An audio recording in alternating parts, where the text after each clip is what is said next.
¿Te imaginas vivir en un lugar donde cada día empieza sin saber si vas a comer? Donde el miedo no llega con ejércitos, sino con el clima, la enfermedad o la noche. Porque cuando pensamos en la Edad Media solemos ver castillos, caballeros y batallas. Pero eso era el decorado de unos pocos. La realidad de la mayoría era mucho más pequeña y mucho más cruel. Un pueblo de barro y madera, calles de tierra, humo metido en la ropa, animales dentro de casa, y una rutina que no perdonaba a nadie.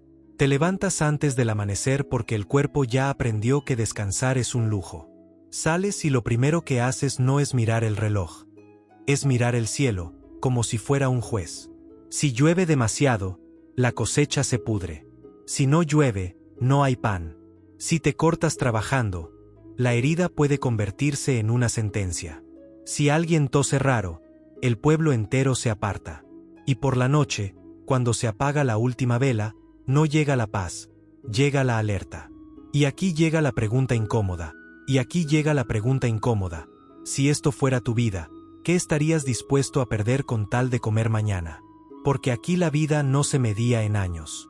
Se medía en estaciones, en sacos de grano, en el número de días que conseguías llegar a la cama, para tener fuerzas de aguantar uno más. Hoy vamos a entrar en ese mundo. En el pueblo medieval real, donde el hambre era frecuente, el miedo constante y la supervivencia, una rutina diaria. Y mientras avanzamos, pregúntate algo. Si hubieras nacido aquí, ¿habrías resistido? Y antes de empezar, si te gusta la historia sin romanticismos, suscríbete a Curiosidades Medievales. Aquí no hablamos de la Edad Media bonita, hablamos de cómo se vivía de verdad, cuando cada día era una batalla silenciosa por llegar al siguiente. Un pueblo medieval no era un lugar elegido, era el sitio donde te tocaba nacer. Casas pequeñas, apiñadas, construidas con madera, barro y techos de paja. Sin luz, sin ventilación, sin privacidad. Muchas veces, personas y animales compartían el mismo espacio. No por costumbre, sino por necesidad.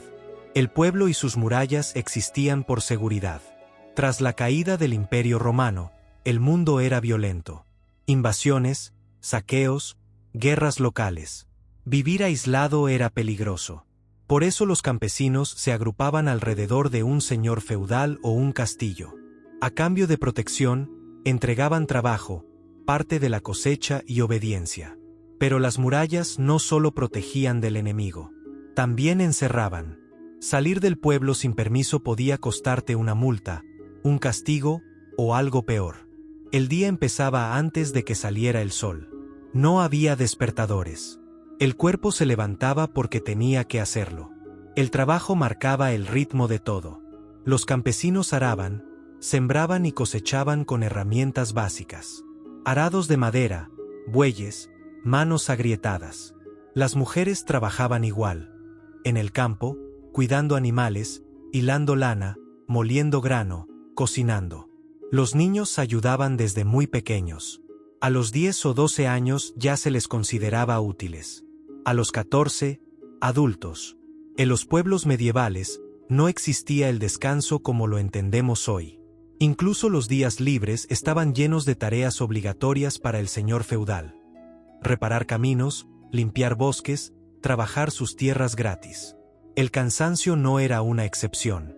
Era el estado natural del cuerpo. Y lo peor es que no había opción de parar. Si aflojabas, no era un mal día, era quedarte sin pan. La vivienda campesina era un solo espacio. Dormir, comer, trabajar, todo ocurría allí. El suelo era de tierra. Las paredes, de madera o barro. El fuego servía para cocinar y calentarse, pero también llenaba la casa de humo constante. Las camas eran sacos de paja o telas viejas. Pulgas, piojos y chinches eran compañeros habituales. En invierno, el frío se colaba por todas partes. En verano, el aire era irrespirable. No había baños. Un cubo servía de letrina y se vaciaba en el río o en las afueras. El mismo río del que se sacaba el agua para cocinar. La casa no era un refugio cómodo. Era simplemente el lugar donde no estabas al aire libre. Y aún así, a veces ni eso te protegía. El frío, el humo y los insectos entraban contigo y se quedaban. Comer bien era un lujo. La dieta se basaba en pan oscuro hecho de centeno o cebada, sopas aguadas, legumbres y, con suerte, algo de queso o pescado. La carne era rara y se reservaba para ocasiones especiales. El agua no siempre era segura. Por eso muchos bebían cerveza o vino aguado, incluso los niños. No por placer, sino porque enfermaba menos. La comida se compartía en platos comunes. No había abundancia. Y cuando la cosecha fallaba, todo el pueblo lo sentía. El hambre no era una catástrofe puntual. Era una amenaza constante que siempre estaba cerca. Una presencia silenciosa que te obligaba a medirlo todo. Lo que comes, lo que guardas y lo que te queda para mañana. Cada pocos años, la cosecha simplemente no salía. A veces era demasiada lluvia y el grano se pudría antes de recogerse. Otras, demasiado frío y la tierra no daba nada. A veces eran plagas, ratas, hongos, o el simple azar de un verano que se torcía. Y cuando eso pasaba, empezaba lo peor, no una mala racha, sino una cuenta atrás. El pan se hacía más pequeño. Las raciones se reducían. La sopa se volvía agua con algo flotando. Se comían raíces, hierbas, harina mezclada con corteza de árbol. Y en la desesperación, algunos sacrificaban animales de trabajo, un buey, una cabra, sabiendo que eso era comerte el presente, y también el futuro. Porque sin animales, luego no arabas. Y sin arar, el siguiente año podía ser aún peor. Y mientras el pueblo se iba vaciando por dentro, el señor feudal y el clero seguían cobrando su parte. El diezmo, los tributos, la renta, incluso cuando ya no quedaba casi nada.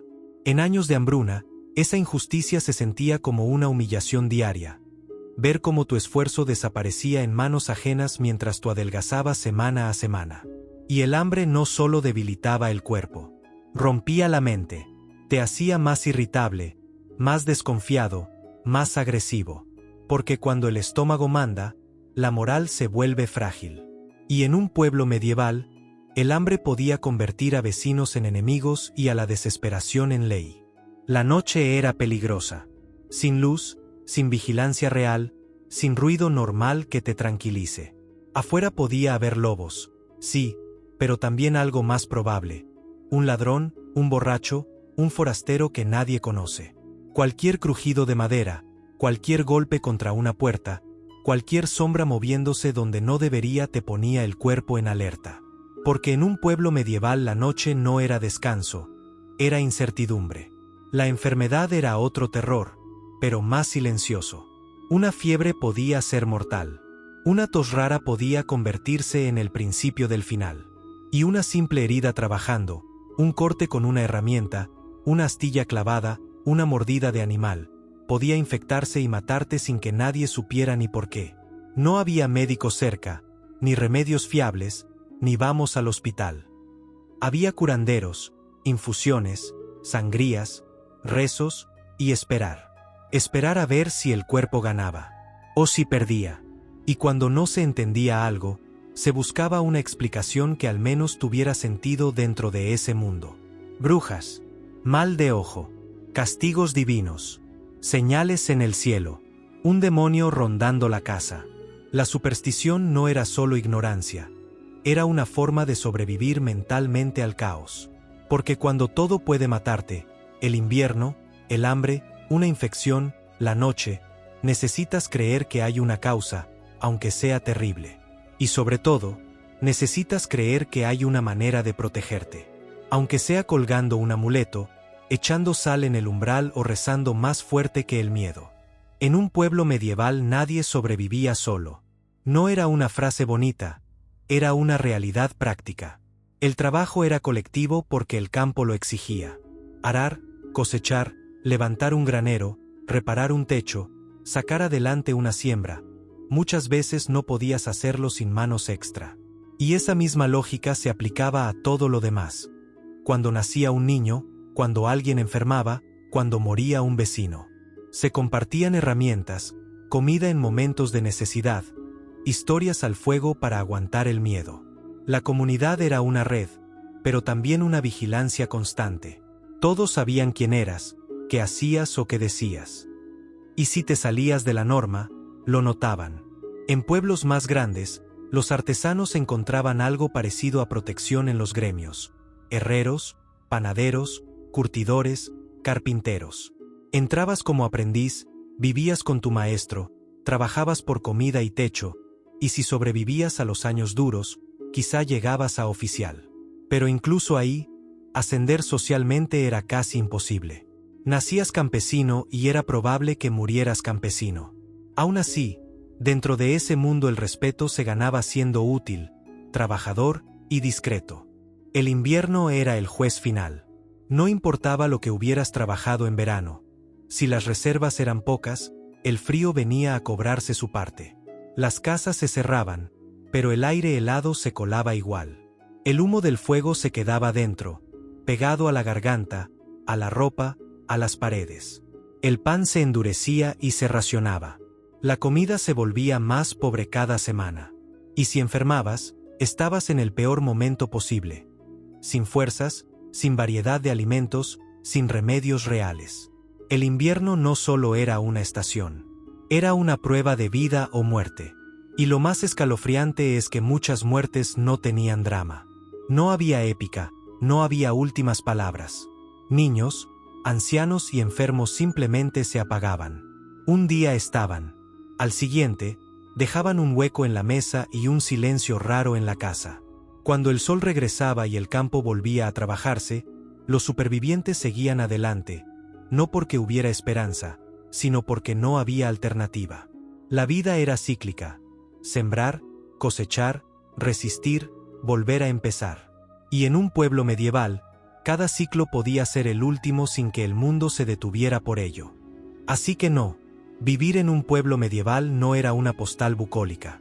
Era una vida marcada por el hambre frecuente, el miedo constante y una supervivencia silenciosa. No había gloria, no había héroes, solo gente común sosteniendo el mundo con manos cansadas, rezos murmurados y la esperanza de que mañana no fuera peor que hoy. Y por eso, cuando pienses en la Edad Media, no pienses solo en castillos y batallas. Piensa en los pueblos, en las casas de barro, en el pan oscuro y en las noches largas. Porque ahí vivió la mayoría. Y ahí se decidió si la humanidad avanzaba o simplemente resistía. Si te interesa seguir explorando la Edad Media sin romanticismos ni filtros, suscríbete a Curiosidades Medievales. Aquí contamos cómo se vivía de verdad, cómo se sufría, y cómo, a pesar de todo, se sobrevivía.